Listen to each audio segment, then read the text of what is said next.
우리 주님이 말씀하신 다시 살아나신 그 놀라운 사건, 사흘 후에 다시 보자, 사흘 후에 다시 라는 말씀을 가지고 은혜를 나누고자 합니다.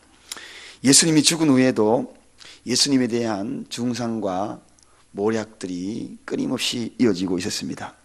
사내들인 공회에 거기에서 예수님이 분명히 사흘 후에 다시 살아날 것이다, 그렇게 되면 만약에 사흘 후에 다시 살아나는 그 사건이 현실화된다면 정말 무서운 일이 아니겠습니까? 죽은 사람이 살아나니 그 대단히 무서운 사건이죠. 그리고 또 설마 그렇게 될 수 있을까? 그래서 그들은 무덤을 든든히 지켜가지고 제자들이 시체를 훔쳐가 놓고 살아났다고 그렇게 이야기할 거짓말을 해가지고 혼란을 일으킬 가능성이 많으니까 특별히 무덤을 지키자. 그래서 그 무덤을 임봉하였다. 임봉이라는 것은 법적으로 누구든지 건드리지 못하게 우리가 전기 금침하시잖아요. 전기 금침하는 우리가 메타기를 마음대로 막 돌려놓으면 그거는 불법입니다. 또 차량에 거기에 몇 킬로 뛰었다, 몇 킬로 갔다 하는 그거를 해놔놓으면은 자기 마음대로 조작하면은 불법입니다. 그걸 임봉하다, 그렇게 이야기합니다. 그렇게 해놓은 겁니다. 자, 그런데 임봉하는 그런 상태에서 병정들이 지키고 파수꾼이 지켰는데 오히려 그 지키는 사람들이 나중에 정인이 되더라는 것입니다. 참, 안 지켰으면 오히려 더 이상할 뻔했어요. 지켰기 때문에 오히려 확실한 부활이라는 것이 정인이 되는 겁니다. 자기들이 틀림없이 임봉했는데 예수님이 부활한 그 사건들이 그 임봉한 그 자기들이 있었기 때문에 부활이라는 것이 확실하게 증명되더라는 것입니다. 이게 뭡니까 여러분? 전화위복이라고 제가 말씀을 드렸지요. 세홍지마, 전화위복 다 같은 말이잖아요. 위기가 오히려 더, 화가 오히려 더 복이 되더라. 우리 믿음의 사람도였습니다. 지키면 지킬 테라. 그러나 그것이 오히려 더 우리에게는 큰 믿음의 증거가 되는 것입니다. 할렐루야. 우리 환경이 그렇습니다. 환난이면 환난이 오히려 그게 믿음의 증거가 될 겁니다. 어려움이 어려울수록 그게 믿음의 증거가 될 겁니다. 고난이 오히려 더 믿음의 증거가 되는 것입니다. 파수꾼이 든든하게 지키고 임봉까지 했기 때문에 더 확실한 증거가 된 것입니다. 이게 우리 믿음의 사람들의 삶인 것입니다. 꽃이 봄을 기다리고 별들이 아침을 기다리고, 그리고 들녘에 가보면 노란 옥수수가 여름을 기다리고, 무덤 속에 있는 나사로가 나사로에 나오라 하는 주님의 음성을 기다리듯이 예수님의 그 죽음은 부활의 아침을 영락없이 맞이할 수밖에 없는 것, 이것이 저와 여러분에게 희망이요, 소망이요, 기쁨이요, 오늘도 이 새벽에 저와 여러분이 달려나온 근거가 되고 이유가 되는 것입니다.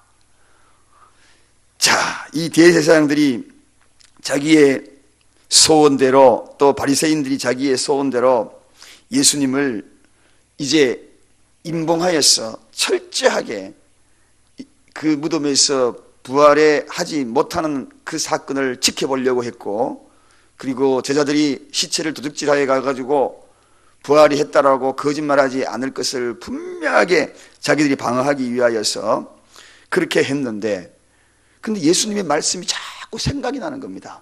뭐라고요? 내가 사흘 후에 다시 살아날 거다. 사흘 후에 다시 살아날 거다. 여러분 얼마나 무섭겠습니까? 사흘 후에 살아날 거다. 자기들이 죽였던 사람이 그렇게 매를 대고 핍박하고, 아니 그것도 심지어 십자가에 못 박아가지고 죽인 그 사람이 내가 사흘 후에 다시 살아날 때 그때 보자. 굉장히 두려울 겁니다. 그 말을 똑똑히 기억하고 있었습니다. 그래서 더욱더 두렵지요. 꿈에도 우리가 죽은 사람이 다시 살아나면 멀쩡한 사람이, 내가 알고 있는 사람이 살아나도 섬찟한데 자기들이 죽인 사람이 실제 살아난다면 얼마나 두렵겠습니까? 그 말이 자꾸 생생하게 그들의 머릿속에 기억나게 만드는 겁니다. 그래서 더 철저하게 지키려는 거죠. 더 철저하게 눈을 부릅뜨고. 그런데 기독교는 영락없이 부활의 종교입니다. 주님이 말씀하신 이 사건은 사흘 후에 다시 이 말은 정말 저와 여러분에게 소망된 이야기죠. 우리에게 절망은 없습니다. 사흘 후에 다시. 할렐루야. 절망은 없습니다. 우리에게 많은 것들 부정하고 있지만, 환경이 우리를 부정하고 세상이 우리를 부정하고 주위에 있는 사람들이 부정한다 할지라도, 임봉하여 지킨다 할지라도 저와 여러분들은 당당할 수 있습니다. 이게 바로 주님이 말씀하신 이 부활의 사건이거든요. 자, 이 부활은 아주 역사적인 그러한 사건입니다. 첫째는 역사적인 사건이에요. 사실대로 일어난 사건이라는 것입니다. 사람이 죽는다는 거 분명한 사실입니다.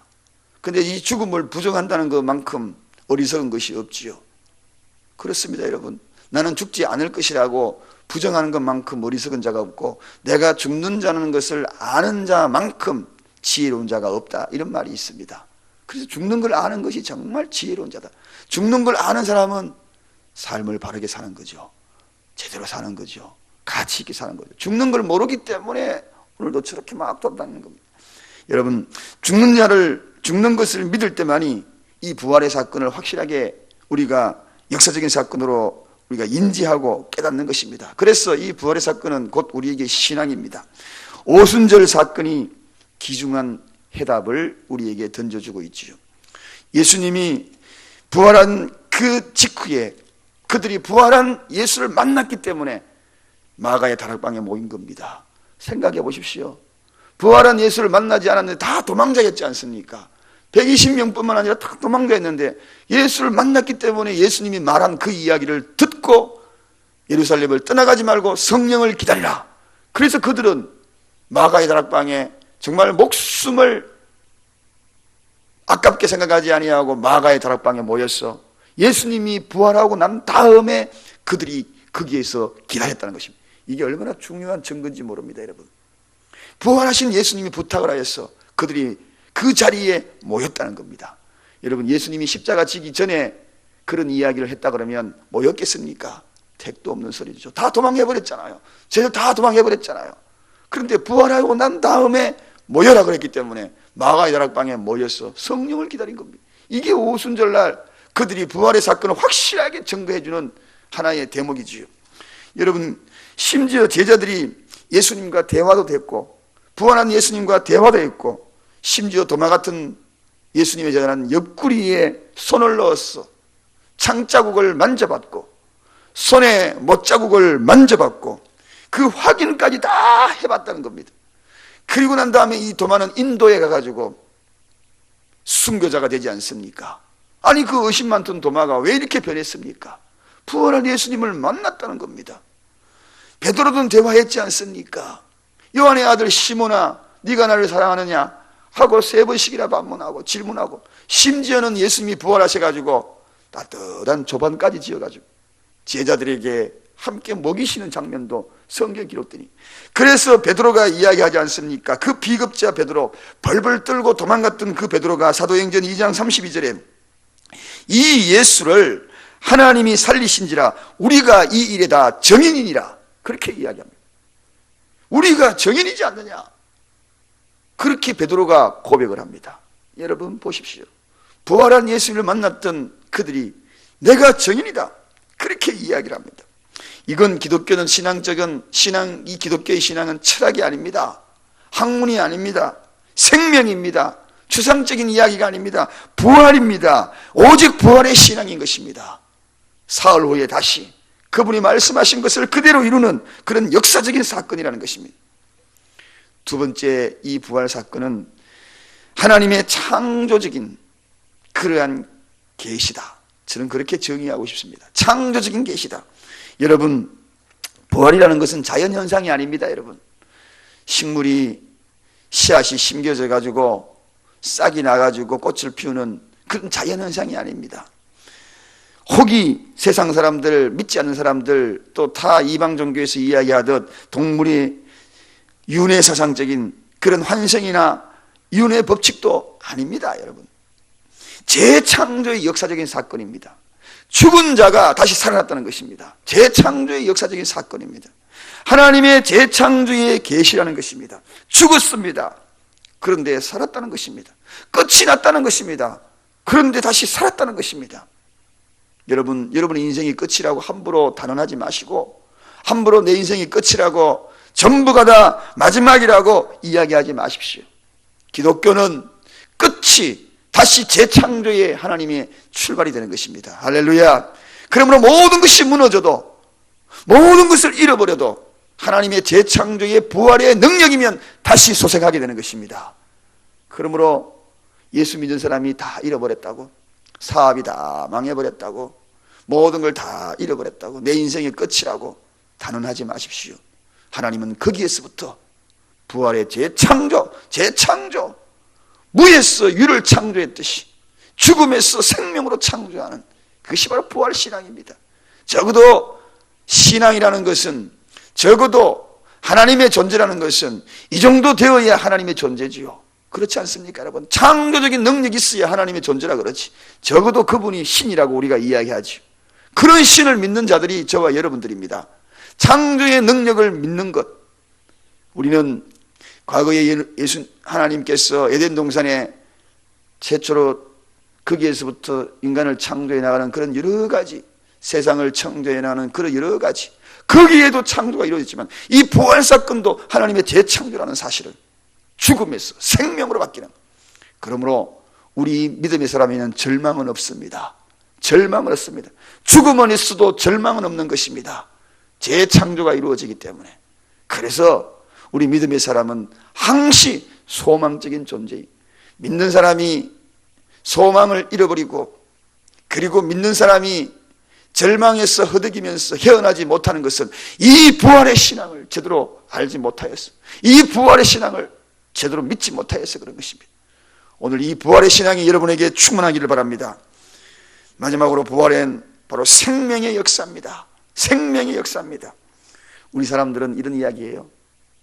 믿는 사람도 종종 이런 이야기를 하는 것을 제가 가끔씩 봐요. 푸념처럼 이야기하면 죽으면 끝이지 뭐. 죽으면 다 끝이야. 여러분, 정말 죽으면 끝이겠습니까? 그게 아닙니다. 성경은 이렇게 이야기합니다. 죽으면 끝이 아니라 그 후에 심판이 있으리라. 그렇게 얘기합니다. 믿는 사람에게는 의의 심판이 있는 것이고, 그리고 믿지 않는 사람은 죄에 대한 심판이 있는 것입니다. 여러분, 의의 심판, 그 의의 심판은 저와 여러분들이 의를 덜추어내어서 숨겨놓은 이 땅에 오른손이 했던 것을 왼손이 모르게 했던 그 모든 일을 덜추어내서, 의의 심판을 덜추어내서 수고했다, 상급대로 우리에게 허락하여 주시는, 상을 허락하시는 의의 심판이 있는 것이고, 하나님을 알지 못했던 그들에게는 죄의 심판이 있는 것입니다. 철저하게 숨겨진 죄를 딱 끄집어내었어. 딱 끄집어내었어. 그래서 철저하게 숨겨진 선행들 칭찬 못 받았다고 거기에서 섭섭해 생각하지 마십시오. 주님 나라 가면 철저하게 끄집어내가지고 의의 심판으로 우리를 다 인정해 주실 것입니다. 눈물 닦아주시면서 눈물을 씻어주신다 그랬거든요. 성경에 나와 있는 이야기잖아요. 다 위로해 주시고, 위로할 건 위로해 주시고, 상 줄 건 상 주시고, 다 그렇게 해주시고, 저 사람 저 심판해야 되는데 저렇게 나쁜 인생, 그렇게 함부로 이야기할 필요도 없습니다. 주님 나라 가면 죄의 심판이 철저하게 다 해가지고 모든 것들을 구석구석 다 끄집어내가지고 심판하게 될 겁니다. 그러므로 오늘 이 부활은 새로운 생명의 역사요, 새로운 생명의 그러한 심판을 예고하는 것을 보여주고 있는 사건입니다. 사랑하는 여러분, 이 부활의 능력은 사람을 이기는 능력입니다. 이 부활의 능력은 환경을 이기는 능력입니다. 이 부활의 능력은 영원히 이기는 능력입니다. 이 부활의 능력을 믿는 것이 바로 기독교입니다. 그래서 이 부활은 위대한 사건입니다. 그래서 이 부활은 아무나 믿는 것이 아닙니다. 성령의 능력을 경험한 자만이 진정으로 이 부활의 능력을 믿는 것입니다. 이 부활의 능력. 오늘도 여러분들에게 성령께서 친히 인쳐주셔서 이 부활의 능력을 믿음으로 말미암아 그 사건을 통하여 오늘 주어진 이 모든 약속이 죽음이 끝이 아닌 생명으로 재창조되는 놀라운 소망된 말씀이 여러분의 생애의 삶 속에 펼쳐지기를 주님의 이름으로 간절히 축원드립니다. 기도하겠습니다.